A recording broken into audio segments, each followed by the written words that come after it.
Mi nombre es Óscar Arteaga, soy médico de profesión, soy salubrista además de médico, y me he dedicado a la salud pública eh, en la docencia, en la vida académica ya por más de 20 años. ¿Cómo avanza el diálogo en la convención? ¿Qué preguntas surgen en la ciudadanía? ¿Qué dice la academia y la experiencia comparada? Bienvenidos y bienvenidas a Preguntas Constituyentes,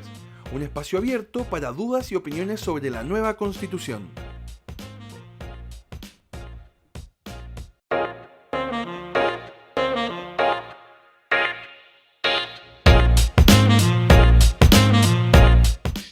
Yo creo que hay tres aspectos en la definición del derecho a la salud y las especificidades que se establecen dentro de él que son relevantes. Uno es la propia definición del derecho a la salud. Otro es la conformación de un sistema nacional de salud. Y la tercera dice relación con cómo es que vamos a financiar ese sistema que se está proponiendo.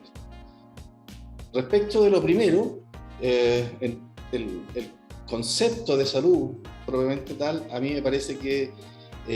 la opción que ha tomado el pleno de la convención de entender a la salud como un concepto amplio que va más allá de lo que se conoce como sector salud, para incluir al conjunto de la sociedad, que subyace en la definición de salud que hace la propia Organización Mundial de la Salud, la OMS, y que se expresa en un completo estado de bienestar físico, psíquico, agregando además que no es solo la ausencia de enfermedad, está en línea con la definición que ha hecho la Convención Constitucional.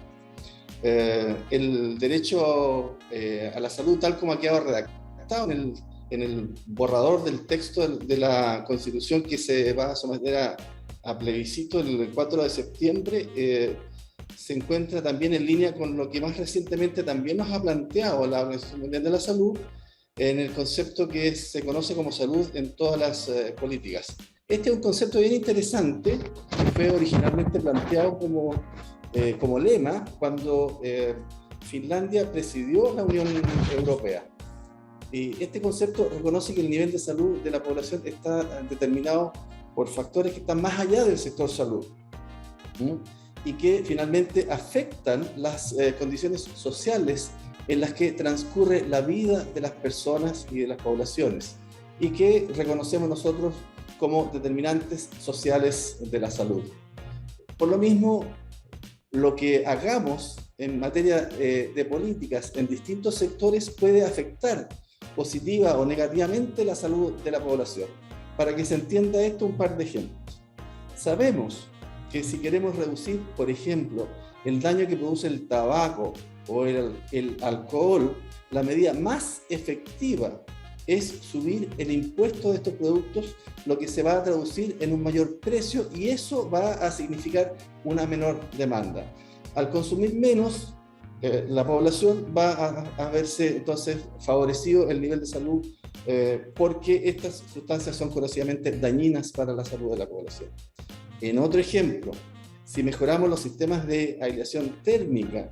de las viviendas sociales, por ejemplo, se va a requerir menos calefacción, y como consecuencia de ello va a haber menos contaminación intradomiciliaria, y eso va a redundar también en una menor carga de enfermedades respiratorias. Respecto al sector salud propiamente tal, a mí me parecen grandes avances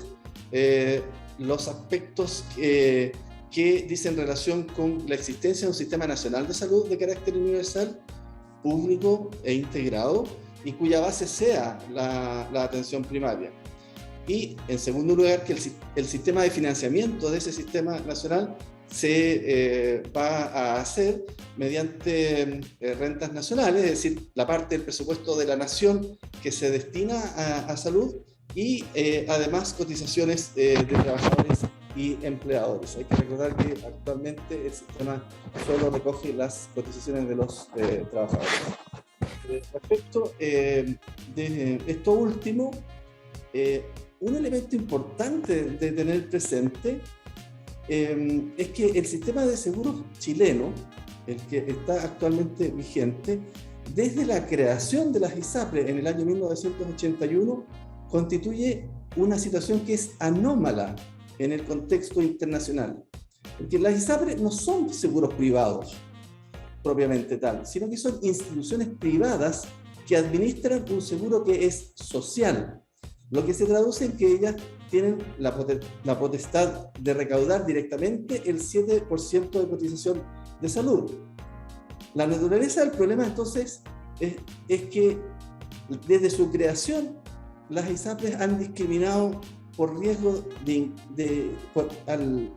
por nivel de ingreso de las personas y por riesgo de salud de las personas, lo que es propio de un seguro privado, como un seguro de vida, un seguro de auto, un seguro de incendio, en fin. Sin embargo,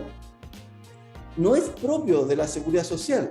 Lo que distingue a la seguridad social es justamente que el riesgo de salud de las personas no esté vinculado con la capacidad que estas personas tienen de contribuir al financiamiento del sistema.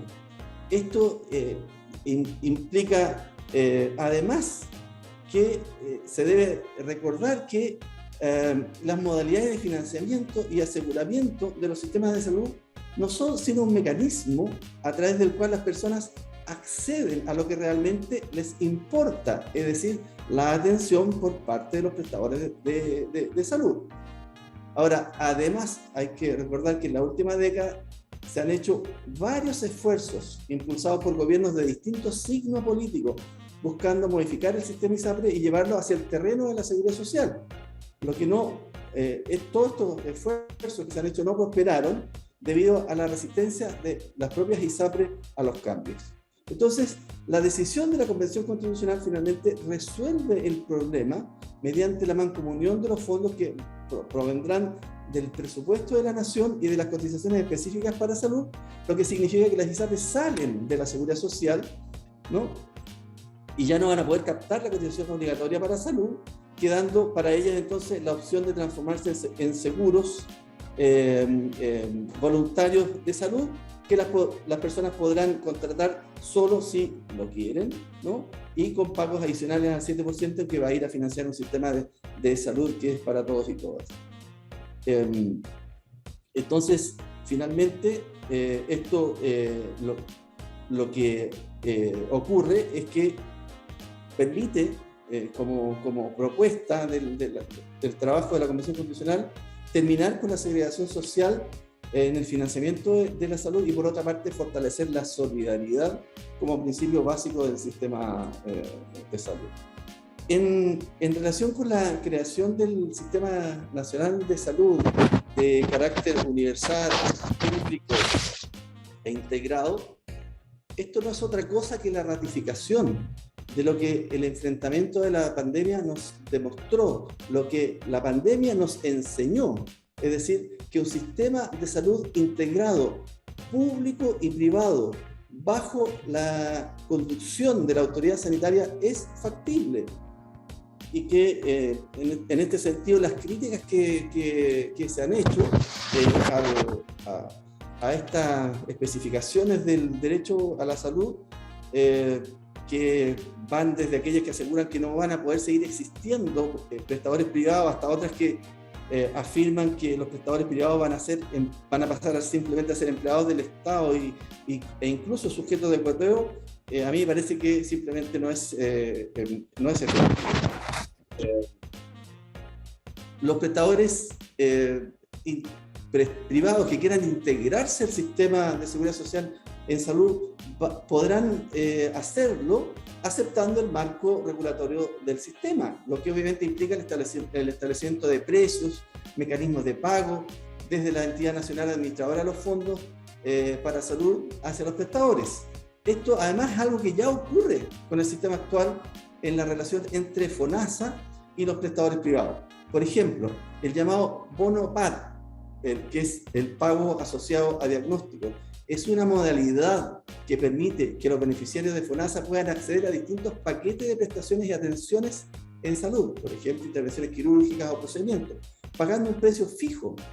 que es conocido previamente, por ejemplo, parto, ¿no? Y estos bonos PAD se pueden usar en establecimientos privados que entregan prestaciones de salud y que han suscrito convenios con FONASA, lo que incluye, por supuesto, el acuerdo de precios.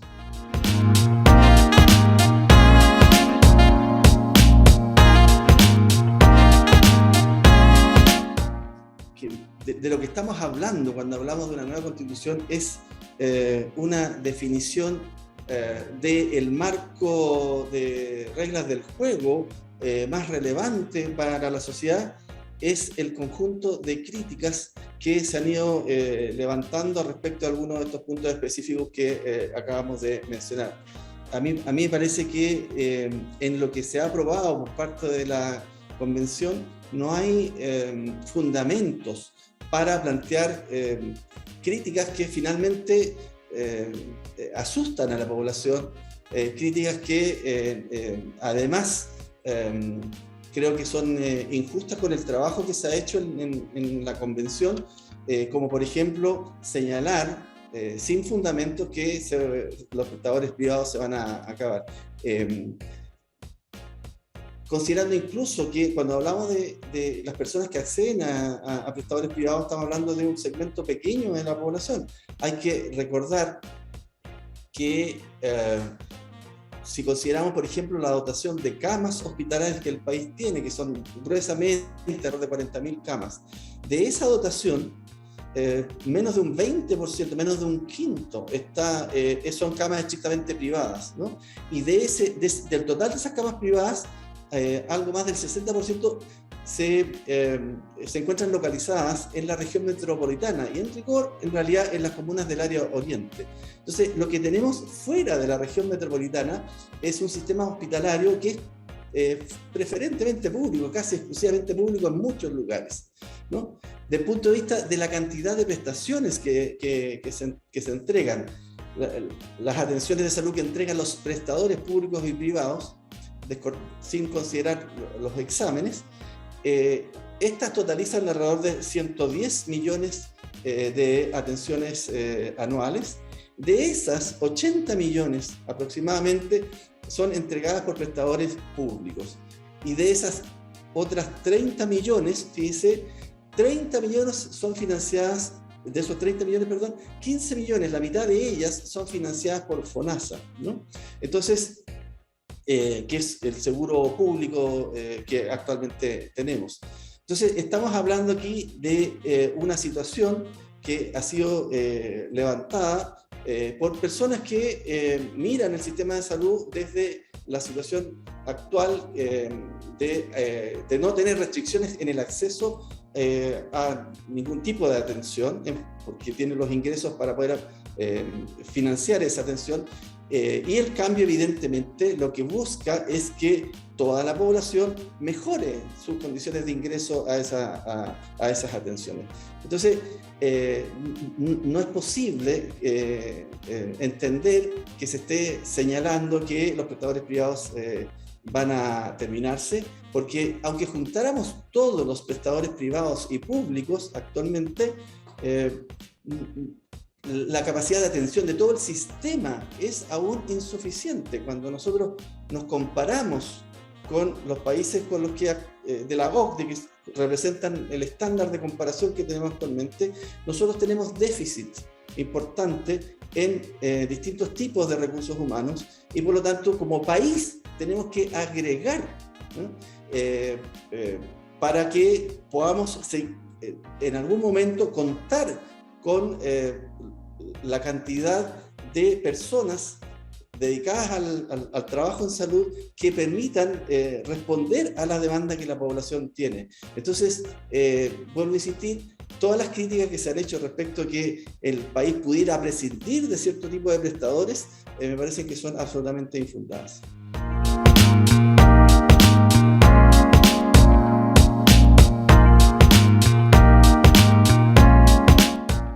Bueno, a mí me parece que el tema de salud es bien fundamental en la vida de la sociedad, es bien fundamental en la vida de todos nosotros, ¿no? No solo porque yo me desempeño profesionalmente en el ámbito de la salud. La salud es tremendamente relevante. es tan relevante que es uno de los elementos que conforman un indicador que mide el desarrollo humano en las distintas sociedades, ¿no? Junto con el nivel de ingreso, con el nivel de educación. El índice de desarrollo humano que mide todos los años mide las Naciones Unidas, tiene entonces a salud como una de sus bases. Entonces, el nivel de salud de la población es un indicador en sí mismo del desarrollo humano y a su vez contribuye, ¿no? a ese desarrollo. Entonces estamos hablando de algo que es extremadamente relevante para las personas. Y a mí me parece que el cambio fundamental que nos ofrece el texto que ha sido aprobado por el Pleno fortalece el derecho de la salud respecto de lo que actualmente tenemos en la Constitución actual y además al definir un sistema que va a mancomunar los ingresos que provienen de las cotizaciones y de los impuestos generales que permiten construir el presupuesto de la nación y desde ahí tomar una parte para salud, eso constituye un paso significativo desde el punto de vista de efectivamente tener un sistema de salud que agrega cohesión social, que en sí misma la cohesión social es un factor protector de la salud. Si además entendemos que la manera en que vamos a organizar esto es fortaleciendo el nivel primario de atención, que también está así definido en la propuesta que se hace, que descansa en equipos que son multidisciplinarios, que realmente uno ni siquiera los observa en países desarrollados y que permiten un abordaje bastante integral de la salud, a mí me parece que son pasos sustantivos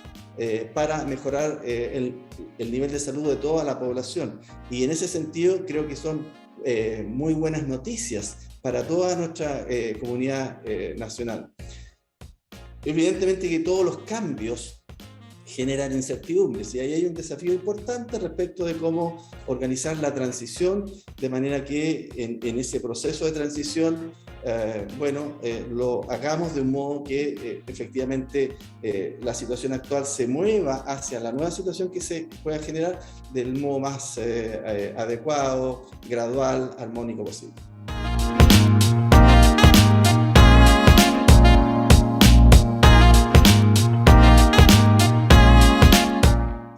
Hay un mensaje común, creo yo, para convencionales y para la ciudadanía. Uno, en primer lugar, que valoremos lo que como sociedad decidimos cuando optamos por una convención constitucional y elegimos a los representantes a través del mecanismo que nosotros también como sociedad nos dimos y que han hecho su trabajo en función de reglas del juego decisional al interior de la convención que son bastante exigentes. Entonces, es ese trabajo que ellos han hecho, al que le han dedicado mucho esfuerzo, a mí me parece que es importante valorarlo, más allá de las conocidas situaciones que pueden haber afectado, ¿no? esta valoración inicial que todos tuvimos de la convención. Entonces, reconocer a los convencionales el esfuerzo que ellos han hecho, también pedirles que en esta última etapa se esmeren en generar las condiciones para que efectivamente el resultado, después del trabajo de armonización del articulado, pueda permitir tener un texto que refleje del mejor modo posible lo que todos queremos, que es un gran marco que nos cobije a todos para que podamos dentro de ese marco entonces seguir avanzando como sociedad a través del conjunto de leyes que vayan emanando de ese marco hacia la búsqueda del bien común. Y por otra parte, a la población, a la comunidad, que pongamos el acento en las cuestiones que son más relevantes de la propuesta que nos está haciendo la convención y que probablemente va a seguir mejorando en el trabajo de